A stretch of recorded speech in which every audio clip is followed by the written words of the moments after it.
Assalomu alaykum kanalimiz a'zolari. Yana bir navbatdagi mebel ustovga javon tugadi. Ushbu mebelni Marhamat tumani Qovunchi mahallasiga ustovga qildik. Xo'sh, joyimiz bu yoqqa 1.55, bu yoqqa 270 holatda bo'lgan, balandligi 220 holatda. Xo'sh, kafellari mebel ichida 2.100 ming so'mdan bir pagonometr o'sha holatda, shu holatda 7.5 million so'mga tayyor bo'ldi. Bu narxda ichida bizdan qo'yib berilgan qo'shimcha narsalar. Mo'lkamiz, semisitel, sushilkasi bor, gel idishi bor, dozatori. Xo'sh, patnusimiz bor. Roliklarimiz ham vakuumli, Xomat degan o'sha ishlatganmiz. Bu 100% pokronkada.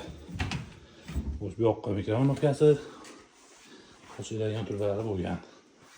Chekalariga alyuminiy, stiklariga alyuminiylar qo'yilgan. Aladinli yongan holatda o'rab ketilgan. Xo'sh, kimga shunday xizmatlar kerak bo'lsa, ekranlarda ko'ringan raqamlarga aloqaga chiqarasizlar.